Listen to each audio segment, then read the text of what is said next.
Ladies and gentlemen, it's been a long time since we updated the meta tier list, so now is as good a time as any. We have a lot to catch up on, so let's dive right in with a little quick PSA at the beginning. Of course, as always, these are just my opinions. You can build whoever you want, but also a question to you. Should we get rid of the Dormammu GBR tag? I find that almost all tier 4s now just automatically get it by default, and with so many tier 4s and so many little devil faces staring back at me, it doesn't seem that it's really giving enough information. Sure, there are some tier 3s here and there who can do it, but let's be real, like no one's going to use Blade for GBR anymore, or even Shang-Chi. So yeah, I kind of wonder if I should just remove it altogether, but that's a question for the next tier list. In the meantime, let's jump into Spider-Gwen. That's where we sort of left off things after all of those across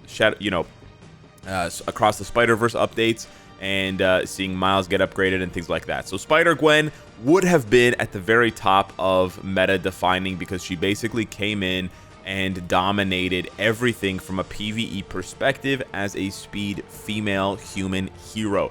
She out DPS's Shadow Shell, obviously Black Widow, and everybody else essentially.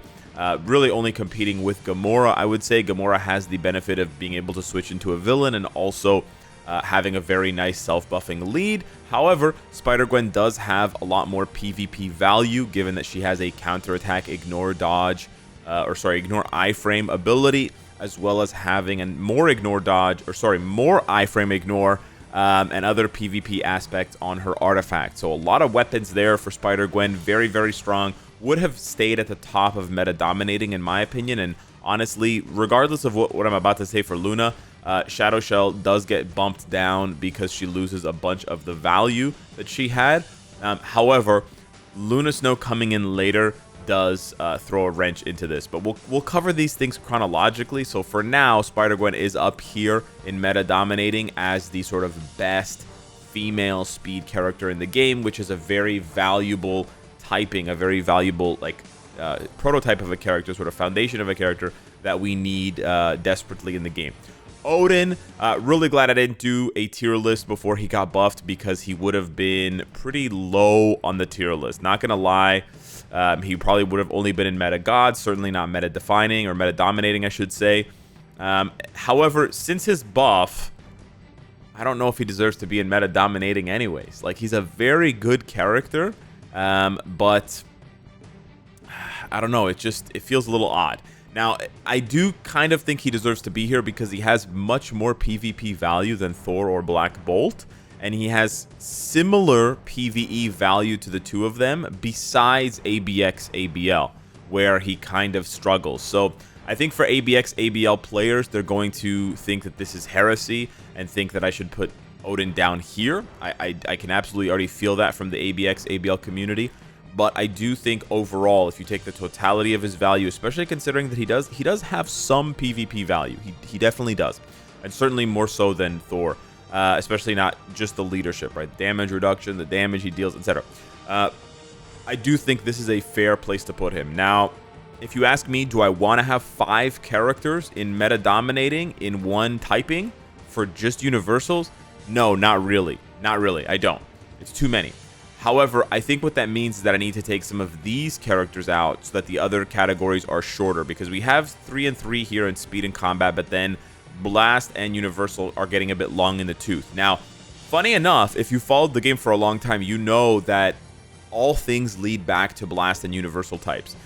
Universal types have just an inherent advantage over all other types, so they're always going to be a bigger part of the meta. That's understandable. And then Blast types, partly because of Sharon Rogers, partly because of who knows what, the devs just really favor Blast types. It's a really weird thing, but if you just track the whole history of the game, Blast types have always gotten some incredible love. So I think maybe it's time to move some of these characters out, but I'm not exactly sure who to move out just yet, so I will leave that up to you guys in the comments down below. Who probably only from Star-Lord down to Adam Warlock. We're not touching Magneto. We're not touching Sharon Rogers for the time being. They're just too strong and they're too meta for their categories. We're leaving them, but one or two of the other ones has to go. Now, Enchantress comes in as a very, very strong support character, not really doing too much outside of that as a tier 3 only. It's sort of just, you know, the curse of tier 3 only, but she does have very, very strong support abilities, and she also has a very nice leadership for things like dispatch. So you can see she has dispatch there, as well as support, as well as lead. So lots of flexibility here. I would say at this point she's probably worth more to your roster than someone like Doctor Strange. Is she a better DPS than Doctor Strange? Maybe not, but for everything else, leadership and passive included, she does do a lot more for your roster, so that is absolutely something to consider. I also want to quickly consider here Storm, because her uniform is back temporarily for the summer uniforms sale. I do think that this is a fair place to put her. I know that now with Iron Man being retired from ABX, ABL content altogether, and we'll talk about why Mysterio helps retire Iron Man, Storm does gain more value, right, overall. And not gain more value, but she retains more value. However, her value is largely tied to ABL. It's pretty much the only day she's hanging on to, so I don't really feel comfortable bumping her up from that. So I feel like this is sort of a fair place to put her, and although she has very good damage, she is still very weak defensively. Obviously, you can do some things to play around that and to sort of, you know, use your skill to overcome it, but it certainly is important to note that she, you know, 0 PvP value and all that stuff. So I think it's fair to leave her there, but I don't think she's lost value, if that's what you're wondering, since last year. The only potential place she's lost value is versus Professor X, because he's another Blast hero mutant ally, but Storm still retains all of the support abilities, so I still think she deserves to be here. Malekith, on the other hand, doesn't get any of the support abilities, doesn't get any of the Enchantress buffs, only retains the PvP leadership, and unfortunately, without iframe ignore, he doesn't really have a leg to stand on for PvP. So I would immediately put Malekith in the borderline category.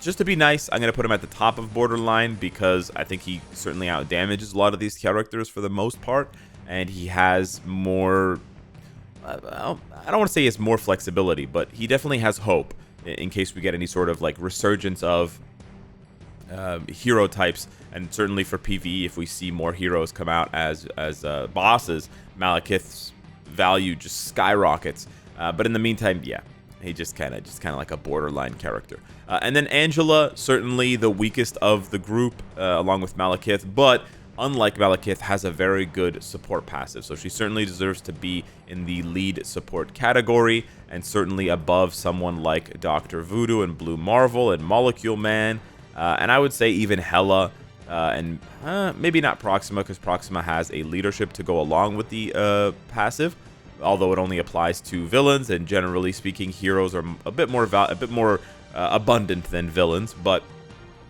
yeah, they do share the same tags otherwise, being females and being aliens, so that and being universal. So that sort of puts them very, very close together. I would say Proxima and Angela are very easy to compare to one another, and although Angela probably deals more damage than Proxima, same impact on the meta from a damage perspective as Proxima when she came out, which is basically 0, right? So that does it for the Asgard update. Honestly, not a very big impact on the meta. As you can see, the highest any of the Asgard characters scored were just under meta dominating, and even that is sort of up for debate there. Enchantress, I think I'm kind of doing her a favor, let's be honest. She may be at the top of like meta-ish. She's certainly a big step up from Mantis, so that might feel a little bit dirty to her, but you know, you kind of, it's a give and take. And then for Angela and Malekith, it's just like bottom of the barrel type stuff here. I did have what's his name, Nick Fury, bolded. I'm still going to keep him bolded just to remind you guys, Secret Invasion, there will be an update for this. Now that the show has finished, there will be probably an update in the next month or two. So get ready, prepare yourselves for Tier 3 Nick Fury or Transcended Nick Fury, and what that's going to mean for the meta in terms of all those buffs coming into, you know, World Boss Legend, Dormammu, etc. It's going to be pretty huge. Now, I said earlier in this video that Mysterio helped put the final nail in Iron Man's coffin for ABX and ABL. It is because of his support tags. Now, I didn't give him the support tags just yet, so I'm going to have to put those in now. But essentially, Mysterio's support abilities make him fantastic for ABX and ABL and allow him to juice up Magneto and other Blast villains to new heights. Now, of course, you could always just use Iron Man's old Superior Iron Man as a villain with Mysterio, and I guess that would make Superior Iron Man deal more damage, but let's be real. At this point, if you haven't converted to the Church of Magneto, you really should consider it. And I know this uniform is not available right now, so a lot of you are kicking me. But in a couple months, when Christmas, or a few months, when it's Christmas time and this uniform does come out, don't hesitate to buy it, because he's an absolute monster, especially now that he has a proper support in Mysterio. On top of the fact that, in my opinion, Mysterio is a very strong standalone character, and honestly, he's not a bad replacement for Magneto if you don't plan on getting his uniform, or if you just want a stopgap before Magneto. Very, very strong Blast villain, very easy to play, proc friendly if you want him to be, but also works with the Judgment, takes full advantage of Enchantress's buffs. Honestly, now that I'm saying this, I kind of feel like Mysterio is just better than Enchantress. And not only because he has a similar buff in the support category, but also because he has more damage, right? He certainly has more damage than Enchantress. Enchantress has a little bit more buffs and leadership, stuff like that.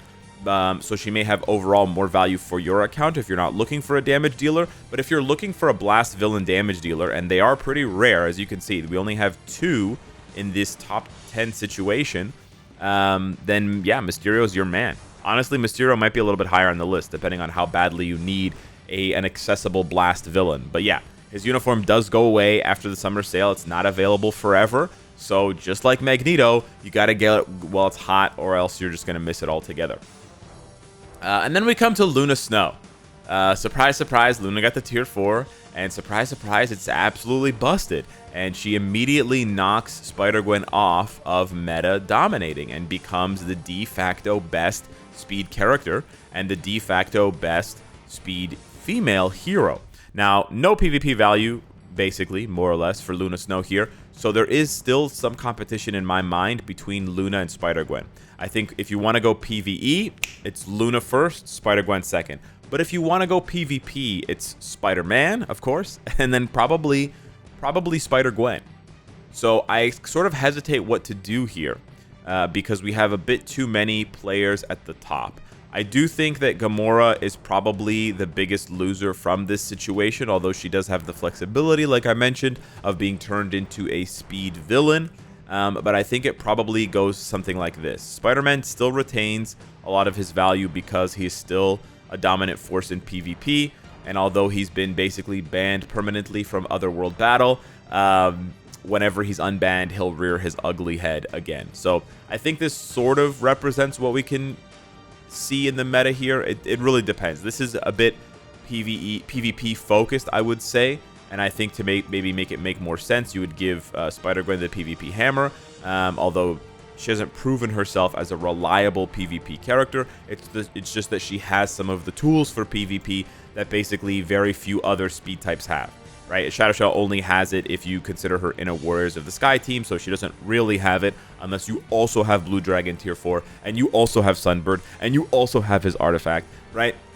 You know, not most of them don't really work out of the box, right? But Spider-Gwen does, to an extent Black Widow does, and that's basically it besides someone like Spider-Man.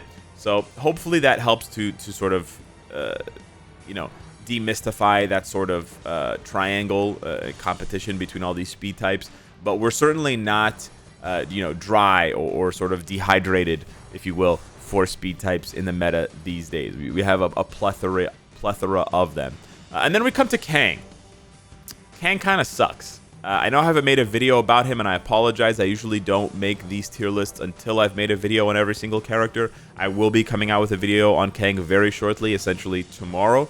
But in the meantime, what you need to know is that Kang is not strong enough. Yeah, that's basically the long story. So I'm actually going to put Kang in meta-ish. This is obviously a bit of not an overreaction. I'm being a bit harsh on Kang. He probably deserves to be here. However, I want to send a message to the devs, and I want to send a message to the players so that you can help me and other content creators send a message to the dev. And that message is Kang needs a buff. He doesn't have enough healing to really compete in PvP, and he also needs to have one of the abilities that Gore has. So this is sort of an interesting thing here. Gore is Kang from a year ago. right? Because they're world boss legends, they're universal types, they're villains, and they're native tier 3s, right? They basically have the exact same blueprint. The only difference is Gore is an alien and Kang is a human. That's literally the only difference, right? So for Gore, in order to make him powerful, in order to make Gore able to compete with tier 4s in PvP, they gave Gore super guard break immunity. So Gore just stands there and he never gets guard broken, regardless of what skill is used against him. He never gets guard broken. And I actually didn't believe this on stream, and then you guys showed it to me. So Gore never gets guard broken. He's one of the only characters in the game that has super guard break immunity just by default. He doesn't need a CTP to get it. He just has it. And then for some reason, they just decided not to give it to Kang, which makes no sense because Kang is coming out a year later, right? Kang is coming out after Jean, after Adam, after Spider-Man, right? After Wolverine. So all of these characters are even better than Gore. And Gore had this ability. So at the very least, Kang needs more healing because he doesn't have auto healing like Gore. And he also needs super guard break immunity. That's the bare minimum. But honestly, he probably needs more than that. Unless they're planning to drop a tier 4 Kang in the near future, they absolutely need to buff him because at this point, he just doesn't cut it. The only game mode where Kang actually has value is Otherworld Battle. And I can't really explain to you why, but even my level 60 Kang, yes, level 60 Kang, is doing work in Otherworld Battle right now. Now, sure, is he doing work because Jean, Adam Warlock, Spider-Man, Hulk, Sentry, Wolverine are all banned? Yes, that's a big reason why Kang is doing work. But if all of those meta characters are banned, then Kang is actually really good, potentially as good as Gore. But that's just one game mode. For all of the other PvP game modes, I'm talking Timeline Battle, I'm talking Alliance Conquest, he is pretty much worse than Gore, top to bottom. So they need to do something for Kang, they need to buff him up. I'll cover that in a separate video when I talk about Kang exclusively, but I wanted to leave you guys with that bit of information so that you're not disillusioned by Kang, but also so that you have some hope, right? He's not useless. He's not a useless character. He does have some value. It's just that he doesn't have enough value to justify his cost, especially when you compare him to the character that's the same from last year. And it's boggling, mind-boggling, and it's just confusing as hell to me that he comes out a year after Gore and he's worse. And he has fewer abilities than Gore, right? He has no auto healing. He has no super guard break immunity. Like, that doesn't make any fucking sense. It doesn't make any sense. Does he do more damage than Gore? Yes, he does do more damage than Gore. But that's it. That's all, right? Less survivability, way less defense. The damage doesn't make up for it, right? So, yeah. Anywho, hit me up in the comments down below. Let me know what you think of this new tier list. Also, let me know if you think we should get rid of the Dormammu GBR tag so it's not too crowded and cluttered. Maybe we can add in a new tag even. But yeah, thank you so much for watching. Smash the like button. Hit me up down below with your comments, and I'll see you in the next one. Take care.